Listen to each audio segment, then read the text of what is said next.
This is Revival X with John Burton. Hey, this is John Burton, and this is the Revival X podcast. I am very happy that you are diving into this topic today with me. We're going to talk about, here's the title, Demons Aren't Hiding in This Election Season. Demons are not hiding in this election season. You know, things are getting a bit disturbing, a bit crazy out there, and I think we need to bring some attention to this, and the church needs to respond. Boy, does the church need to respond. You know, I've been for, I don't know how long now, over my ministry life, I've been crying out for the church to just radically, dramatically change the way that it's doing business. And I don't know, man. I think the system that we have right now, it's we can say it's a bit of a political system, and it's something to where it serves the purposes of those in leadership, and the risk of changing is too great for them to, they don't want to risk losing money or losing people, or because going deep into the place of prayer, deep into the place of warfare, training up the prophetic messengers and doing that, will absolutely cost, today's church quite a bit.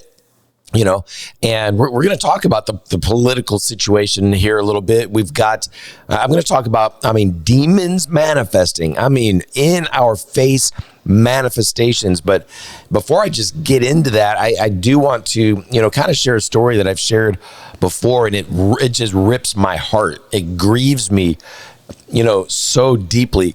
There was a time many years ago when I met a pastor, and a great guy, and I had ministered in his church, and God was just blowing up. The prophetic was insane. I remember one particular night after, I don't know how many people were there, 250, 300, something like that, and God was moving, and it was an unusually intense prophetic environment, and things are different depending on, the environment that you're in, or the timing, or the purposes of God, and you'll minister in different ways. Well, this particular night, the prophetic was extreme, and at the end, I just invited people up, and I felt the grace to prophesy over individuals greater than normal.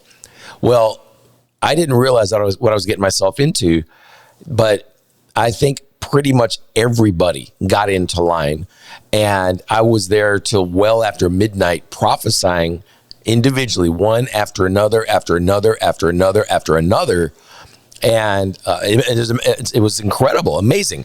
I prophesied in the same, not at that church, but a kind of a sister ministry to that church. So all of this was kind of happening among, the same people, but it was a different event in a different place.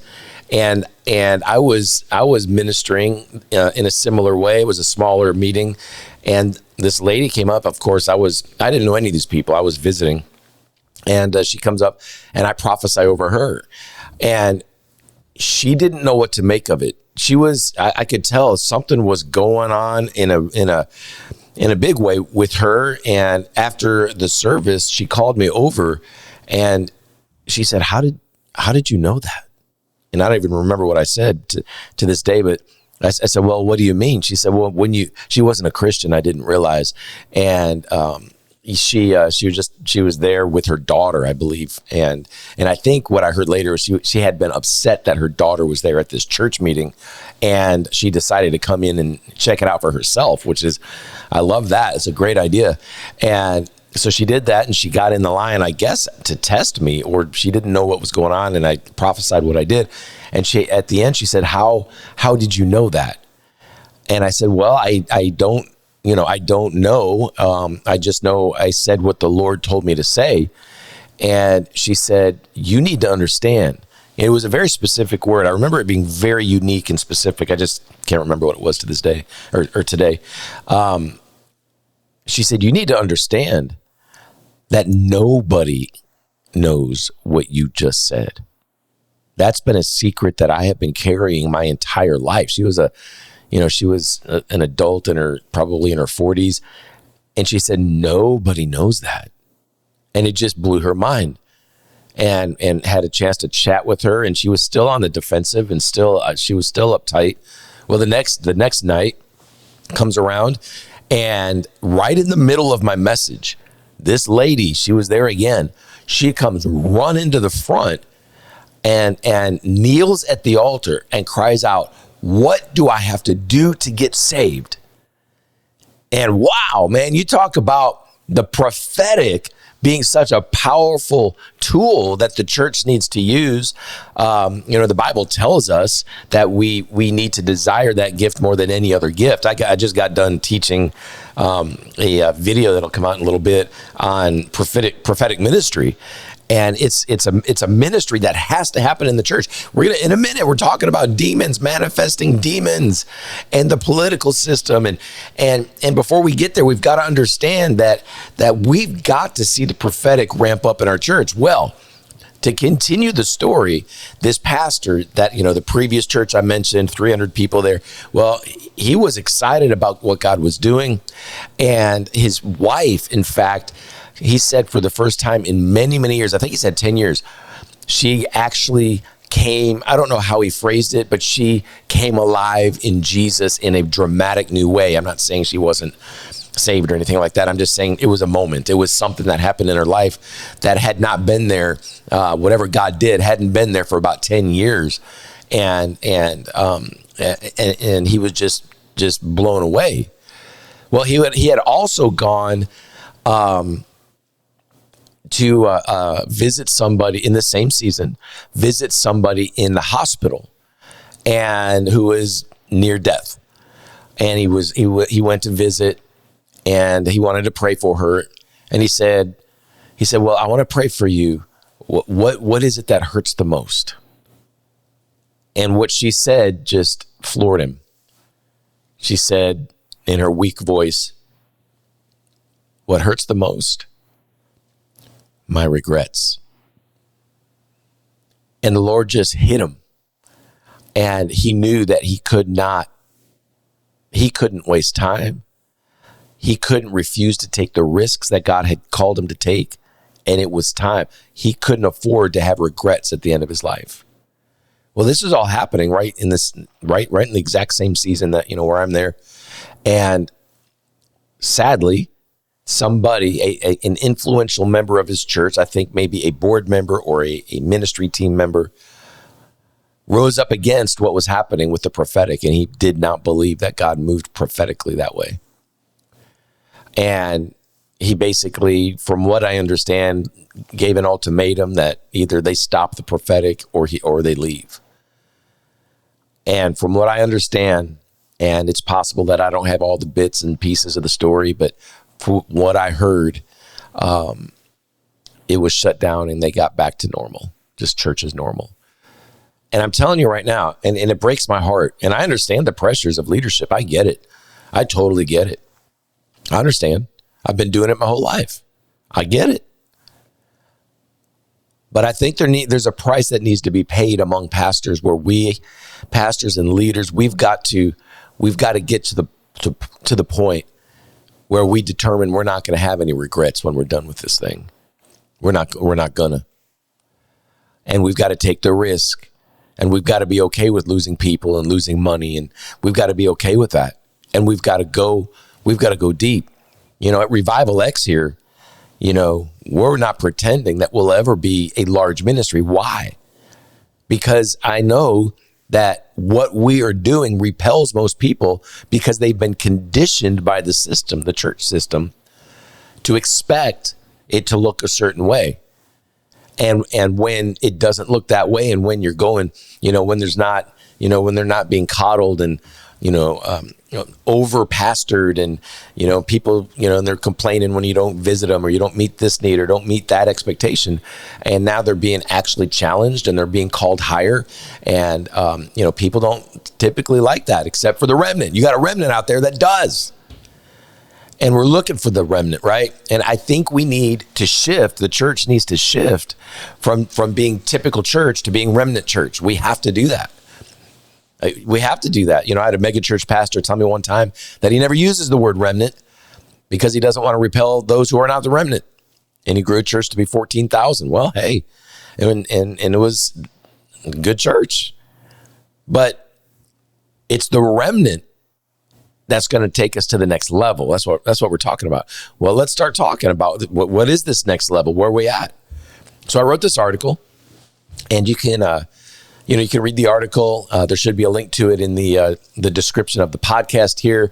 If not, just go to burton.tv and then do a search there for the title, Demons Aren't Hiding in This Election Season. And so here we are. It's November. The haunts of October are gone, right? The visions of joy and merriment are upon us, right? Thanksgiving's coming. The Christmas tree here in my house going up today. Silver Dollar City. If you've never been to Silver Dollar City here in Branson, Missouri, millions of Christmas lights, incredible Christmas productions. We're going later on this afternoon. And so that's happening, exciting times, right? Well, not so fast. The imps, the evil entities, the demons, they are very much among us. And I believe that America is getting close to matching the supernatural climate of many third world countries. I believe it. Disturbing demonization. It's openly visible in many places around the world. I was in Haiti. I saw it. Come on. I saw it. Close your ears for a moment, kids and parents. If you've got kids, just for a second, I'm going to just share something a little sensitive. But in Haiti, when I was there, the pastor of the church where I was ministering, he told me, he said, John, it's normal for Christians. They've got a Christian culture over there. They are supernaturally aware, and sometimes they're not really where they need to be in the Lord. But it's among Christians, he said, that demons will visit married couples and will actually they will force a contract on this married couple to where the husband gets to be with the wife like Monday, Wednesday, Friday, and the demon gets to be with the wife the other days. And some of you listening, you might think I'm crazy.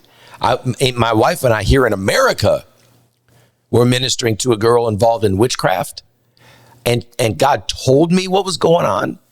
God told me as we were ministering, it's a big dramatic story, that she was writing about demonic encounters, and I knew about what these demonic encounters meant.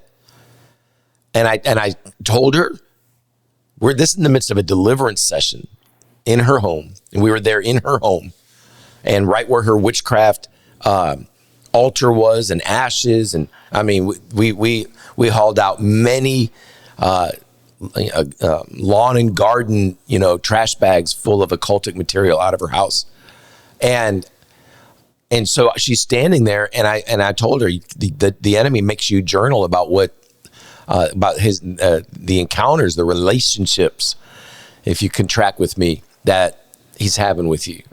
And her eyes just got as big as saucers, right?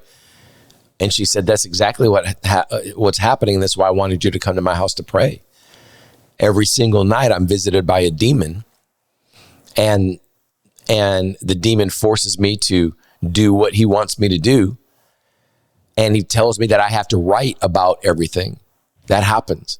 She went into her closet and she pulled out a stack of spiral notebooks that had to have been 3 feet high. And then she said, there's a lot more on my computer. Guys, this stuff is real. It's real. I've seen it. I've experienced it. But up until recently, the devil has been hiding. He's been pretty much invisible. Why? Because he was taking advantage of our intellectual bent right here in this nation, our logic, and which it was really easy for him to stay hidden and do what he wants to do because nobody believes in him. But here we are, and it's not Halloween anymore. And the enemy, demons, Satan, the devil, whatever name you want to use, are emerging, I was flicking through Instagram yesterday, and this has happened before, but I was bombarded by not one but many videos of left-leaning liberals erupting with animalistic growls and curses. You may have seen videos like these. They're becoming very common in this political season. The people ripping Trump signs out of the ground and spitting verbal assaults at any who would confront them. This is happening everywhere, guys. See, it is shining sea. It is happening everywhere. I mean, you can see it, here in the day of video, where video is constant. Everything's being recorded. And now we're seeing this. We're seeing it. Over the last several years, there's been the riots and the fires and the looting and all of that going on. And that's absolutely wicked. It's absolutely evil. But what we're seeing now is different. Manifestations of actual demons have become commonplace, and it's only going to become more commonplace. We are in a season of exposure, in the church. And, many prophetic voices have declared that, have revealed that this current, season that we've been in here has been one of exposure. And we've watched that, and it's been painful. It's been difficult. But God, who he is as just as he is good, he's out to cleanse his church, his glorious church. He's out to do that. And we've seen that. He's done that. He's done that again, painful, but necessary. And terrible wickedness has been exposed. But I believe it's only the beginning. I believe the devil is being exposed as well, directly. Whether it's God causing the veil to be lifted between the natural and the supernatural, or if Satan has just upped his game. The truth remains that demons have come out into the open. We have students who are identifying as furries, crawling around on their hands and knees. I mean, demonized, fully demonized. Children, parents transitioning their children. It's sickness to a degree that I never thought I would see. Absolutely demented activity that's happening right now. Drag queens have been infiltrating, public libraries and indoctrinating the next generation. Twisted demons are among us. And it has nothing to do with October 31st. They're here, and they're here to stay, and they're only going to increase. And the church has been sleeping, holding ridiculous Sunday style, predictable, tired church services. And no prayer meetings, no deliverance, none of that, right? It's rare. I know it happens somewhere, but it's rare. I felt years ago that we would soon see actual demonization become quite common in the streets and schools and businesses and parks. I knew we would start to see it, and we're seeing it now. And people don't know what to make of it other than to accept it as the new normal. To unrenewed minds, supernatural beings inhabiting people. That's not within the realm of possibility. That doesn't make sense. At worst, they might need a mental health check, or at best, they are their new crusaders, people who've had enough and who are responding in hatred and rage against the machine. That's what's going on. That's what's happening. It's in your face. My wife and I and my two young daughters, we were in Philadelphia recently, and coincidentally, we were there during the presidential debate. And we were wondering what was going on, because there was high fences everywhere and traffic that was blocked, and and then all sorts of stuff. And then finally we were told what was happening. And then we just walked down a couple blocks and to where to a little square there by the Liberty Bell, and we were going to see the Liberty Bell, and that's where it was all happening. And the debate was on the other side of the fence in a building, and people were out there on the square there, right where the Declaration of Independence, I believe was signed there, and I can't remember exactly what we saw there, but yeah, and right there, right in that same. Some of you might have who have been to Philadelphia, you know what I'm talking about. and right in that area.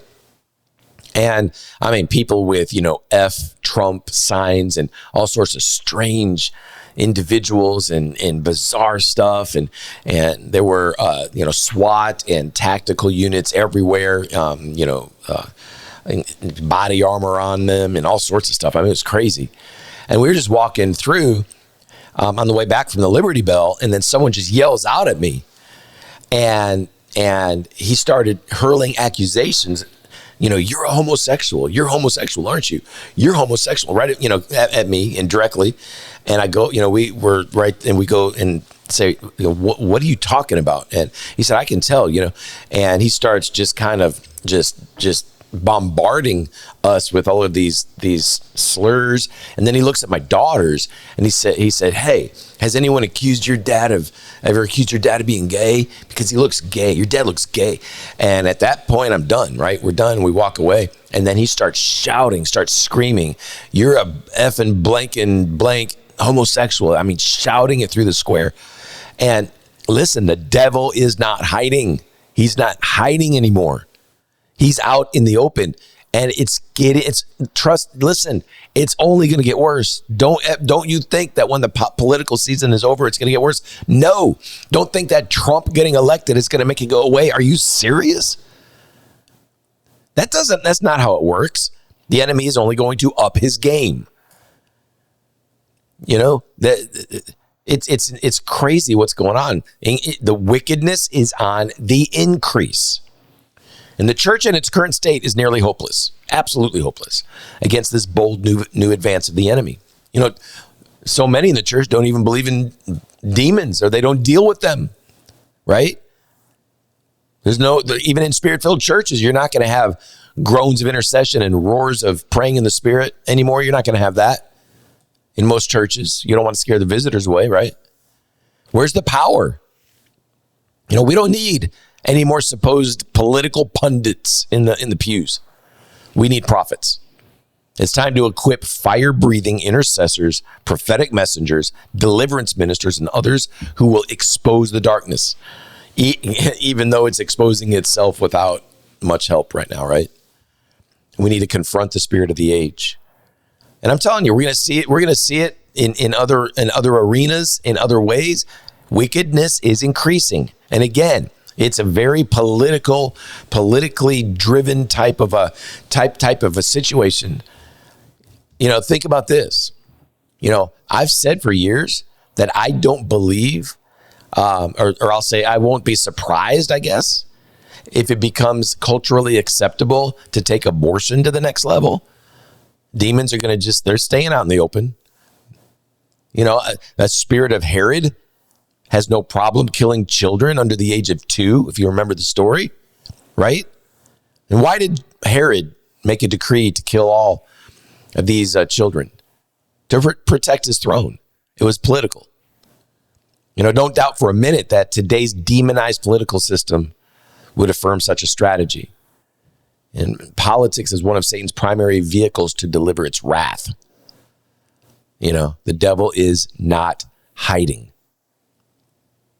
I've shared that thought that it might become legal to kill children under the age of 2, and most everybody scoffs. I think we need to be smart. We need to be wise. We need to be discerning. We got to wake up. We got to stop playing games. And we got to go to war. This is a war. It's a battle. Fiery strategic prayer meetings must take over as the primary gathering. Sunday mornings must become furnaces of intercession where groans and cries echo. A righteous president will help a little, but that cannot be our focus. It's time for the church to repent, to pray, to rend its heart, and to get equipped to fight a horde of demons who have boldly emerged from their dens. It's time. Guys, I pray that you are in a place where you are awake, that you are trembling in the fear of the Lord. You are groaning in the spirit. You are praying on fire. You're going deep in the Lord. and you are ready to step in to the calling God has on your life, to expose the darkness, to confront the spirit of the age, and to advance the glorious love of Jesus into this dark, dark world. It's time. Well, I pray God just moves on your heart. I pray that he just causes the fire to erupt and that he blesses you like crazy. All right. I would love to hear from you. What do you think about this? Go to burton.tv/contact. You can go to revivalx.tv as well. And I want to know what you're thinking. What are you picking up on in the spirit? And what are some next steps? All right. Contact me. Until then, talk to you next time. Thank you for listening to Revival X with John Burton. You can access media, read articles, and partner with the ministry at revivalx.tv. And share this podcast with those who are hungry for revival, reformation, and revolution.